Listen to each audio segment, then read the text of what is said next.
Ser o no ser.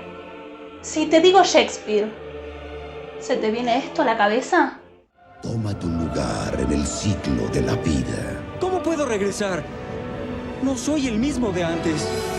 Recuerda quién eres. Tú eres mi hijo, el rey verdadero. ¿O esto? ¿Qué luz surge de aquella ventana?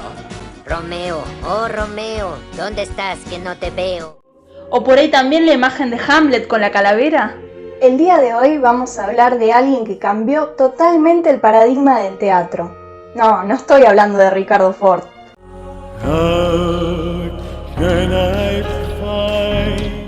Estoy hablando de William Shakespeare.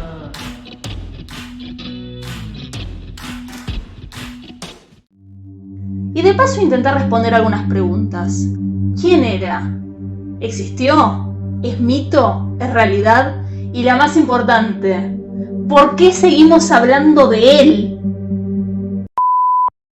Shakespeare era un poeta, escritor y actor de teatro que vivió en Inglaterra de los siglos XVI y XVII. También fue un hombre de negocios y poseía parte de la compañía de teatro en la que trabajaba.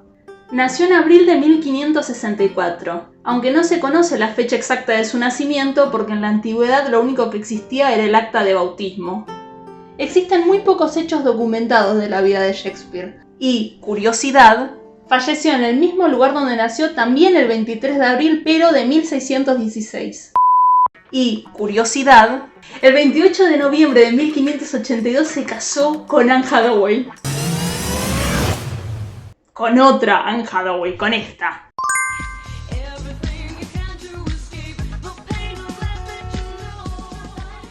Hacia 1592, Shakespeare se encontraba ya en Londres trabajando como dramaturgo. Pronto se convertiría en actor, escritor y finalmente copropietario de la compañía teatral conocida como Lord Chamberlain's Men. Tu cursito de inglés online. Pero antes de explicar por qué el señor William la pegó del modo que la pegó, es importante remitirse al contexto. Estamos en una etapa medieval tardía, finales del siglo XVI. Una época en la actividad teatral solamente existía para las iglesias. No había edificio teatral ni oficio actoral. Y las temáticas de las obras que se representaban eran religiosas. Y ocurrían dentro de una suerte de carros alegóricos llamados mansiones.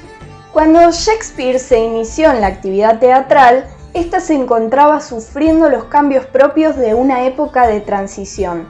Las obras se empezaban a representar al principio en los patios interiores de las posadas, pero con la llegada de la peste, el hecho de que la gente se presente en un lugar que no estaba preparado para recibir muchas personas, se presentaba como un problema.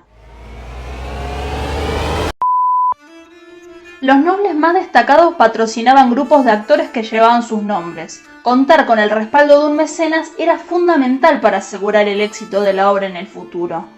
Por todos estos motivos fue surgiendo una legislación que regulaba la actividad teatral y de a poco se fue haciendo más difícil conseguir las licencias para realizar las representaciones en las posadas. Esto propició la construcción de teatros fijos, más salubres, en las afueras de la ciudad y la consolidación de la profesionalización de la carrera teatral. ¡Ay, vuelvo a hacer un trabalenguas! Todos estos teatros fueron construidos siguiendo el modelo de los patios de las posadas. Eran recintos de forma hexagonal con un escenario medianamente cubierto que se internaba un poco hacia el centro de un arenal al aire libre, circundado por 2 o 3 pisos de galerías. Estos teatros tenían un aforo que podían alcanzar hasta los 2000 espectadores. Muy poco. Es bastante. Antiguamente, la condición social de los intérpretes era similar a la de un vagabundo o un mendigo. Pero con la profesionalización actoral y toda esta transición teatral, los actores de la época lograron una suerte de ascenso a nivel social. ¡Hurra! Una de las características más importantes del teatro isabelino y del de Shakespeare en particular es la multitud de niveles en la que giran sus tramas. Lo trágico, lo cómico, lo poético, lo terrenal, lo sobrenatural. el bufón es un personaje importante para la obra shakespeariana, ya que le da libertad de expresión y soltura al personaje. Se reconocía en él una insuficiencia mental que le permitía opinar sobre cuestiones polémicas que habrían sido prohibidas en boca de cualquier otro personaje. Quédate quieto, solo yo puedo bailar. Es el autor más conocido e influyente de la literatura inglesa. Los temas de sus obras son experiencias universales, tales como el amor, la envidia o la ambición, por lo que los espectadores de diferentes épocas, culturas y posición social entienden y siguen disfrutando de su obra. Era un maestro de la palabra, utilizaba todos los recursos lingüísticos a su alcance como la ironía, la metáfora, el ritmo o la rima. Aunque, paralelamente, siempre fue un actor popular, nunca fue para una élite. Desde sus inicios, las obras que representaban eran para un público que, en un 90%, era analfabeto.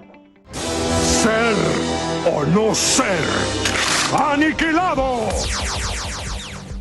Se estima que Shakespeare escribió alrededor de 40 obras, y ellas se dividen en 3 categorías. Tragedias. Las más populares son Hamlet, Romeo y Julieta, Otelo y Macbeth. Comedias. Historias más alegres y con final feliz que generalmente acaban con un matrimonio. Las más populares, Sueño de una noche de verano, Mucho ruido y pocas nueces, Noche de Reyes. Y dramas históricos sobre reyes ingleses y escoceses. La más popular, Ricardo III. ¡Terminó la función Shakespeare! ¿Será este el fin de Shakespeare Zombie? ¿Y cómo entró el universo de Shakespeare a Argentina?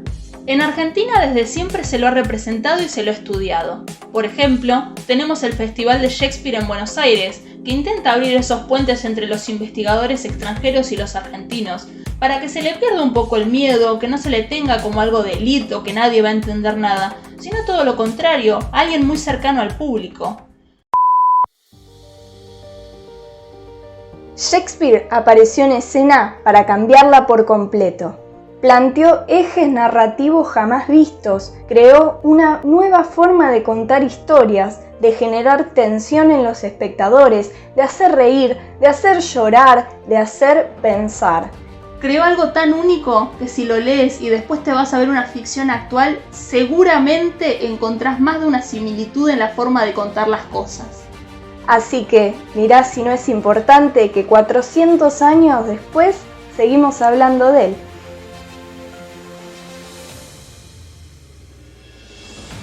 Bueno. Me gustó. ¡Ay! ¡Corte! ¡Se hizo re rápido! Bueno, ¿cómo estamos? Bien. Tardamos media hora. ¿Qué hora es? Media hora tardamos.